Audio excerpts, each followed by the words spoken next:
Virginia Tech going to Miami. Miami's rolling right now. But again, Friday night, a little bit of, like I said, a little bit of Freaky Friday night magic. We saw Illinois go to Lincoln, Nebraska last Friday, get a dub. Saw Syracuse last Friday. Tough loss at the crib. I'm just saying, Friday night, all bets are off. It is scientifically proven weird things happen on Friday nights when you play a college football game. But again, Miami, they're rolling right now. There's a reason why they are 18.5-point favorites in this game. The question I have for them, everything has been as advertised to this point. The Florida game got the hype train rolling. Haven't really played anybody since then. This week now, short week.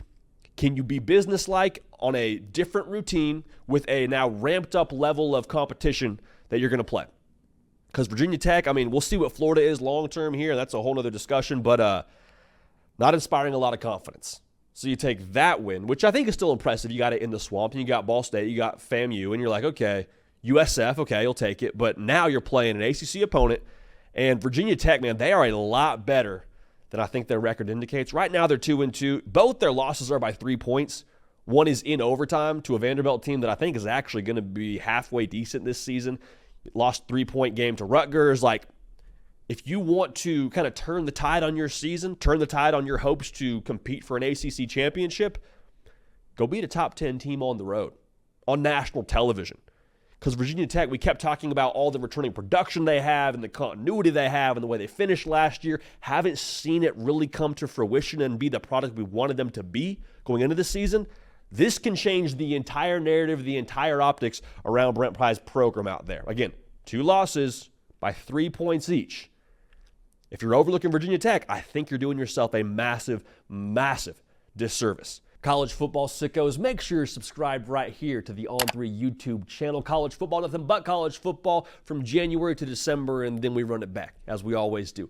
This prediction is brought to you by our friends over at Prize Picks. Prize Picks, daily fantasy, easy to play, easy to withdraw what you win. How it works, all you got to do, pick more or less on 2 or more player projections. You're off to the races. Using code HARDCOUNT now, $5 in lineups gets you $50 in promo funds. Also, just a great way to support the show and let the people at Prize Picks know we got some college football sickos dialed in watching this show. So thank you for using that code, and thank you for being subscribed. Back to the prediction. Now, Miami offensively this year, man, they've had it all working, brother. All of it. I mean, they're averaging 51 points a game. They've been fairly balanced. They're about 55% pass, 45% run. I think a lot of that is just who Shannon Dawson wants to be, has that air raid background, but at the same time, man, they want to run the football. May have to do that a little bit more in this game. Virginia Tech has a pretty solid pass defense, only allowing 160 yards a game through the air. Now, they haven't seen Cam Ward just yet, but I would think we'd be a little bit irresponsible to just ignore the fact that this will likely be the best secondary Miami has seen to this point in the season. On top of that, Va Tech, 11% sack rate on the year, top 5 in college football. So obviously, if you want to have a chance to win this game, if you're Virginia Tech, you got to find a way to rattle Cam Ward. Much easier said than done, because our nickname for him on this show is Cameron Heart Rate Resting Ward. It is what it is. I think for this game now, Miami may have to be a little bit more multiple. And again, with it being Friday night, we'll have to be locked in from the jump. Because if you give Virginia Tech a little bit of reason to believe, I think the continuity on this roster and who they have at quarterback will kind of have that wildfire effect. It'll start to spread. It'll start to get hot quickly, and things could get very, very interesting on a Friday night. Maybe you're out with the wife. Maybe you're out with your friends. Maybe you're doing something else, a game night, whatever you're doing. Check the phone. You say, oh, shoot, I forgot Va Tech plays tonight against Miami, and then you see it being a 3-point game in the fourth quarter. Just saying, it could go that way, all right?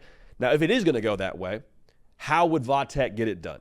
Because 18.5 points, man, there's skyscrapers in Vegas for a reason in the middle of the desert. We say it a lot on this show. Now, we're doing our part here over on my Instagram page to try and take some of that money back for us if you follow our gambling content. But, again, the point remains the same. How would Va Tech get it done? I said it already. Got to affect Cam Ward. That is the end-all, be-all. If you can't get to Cam Ward and he just plays darts back there, that's going to be the end of it, all right? That's going to be a very, very long day for the folks in Blacksburg, Virginia. I think this is also the game where you need to kind of take the air out of the football.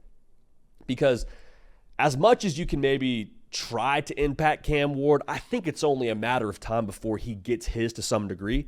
Now, does he get his after you're up 10 points, after you've taken the ball for most of the first half? Or is it he gets his when it's a dead even game going into the second quarter and then they kind of pull away? I think you need this to be the Kyron Drones kind of game for you. Kyron Drones, quarterback that I think really flew under the radar nationally this offseason. Big body, hard runner, good arm, but I think for him, like, his role in this game will be to dictate terms on the ground when you have an extra blocker in those quarterback design runs, and then also you drop back, you don't see anything out there in the RPO game, whatever it looks like, take off, get you 7, get you 6, whatever it is, extend the play, get a first down, keep the offense moving. That second play for Virginia Tech could be the differentiating factor for them finding a way to get it done in some Freaky Friday action. So here's my problem. When it comes to this game, the path for Virginia Tech, with it being, 18.5-point dog on the road, pretty narrow. And with it being so narrow, I think that there's only really one kind of game that Virginia Tech can win. I think Miami has a very multiple approach this year. Because Cam Ward's getting a lot of love, and he should, man. Like, what he's doing right now on the football field, if you keep up with our Heisman Trophy pulse over on the On3 socials. Follow us on Instagram and on Twitter over at On3, the main pages, that is. You can see like our Heisman rankings. Cam Ward's been number one for me this past week, and he's been in that top 3 for the majority of, if not every single week to this point, I believe. If they take him away, even if they do put a lid on the pass game and they say, okay, you got to beat us underneath, you got to beat us running the football, Mario Cristobal has at this point now built a team that can play that way.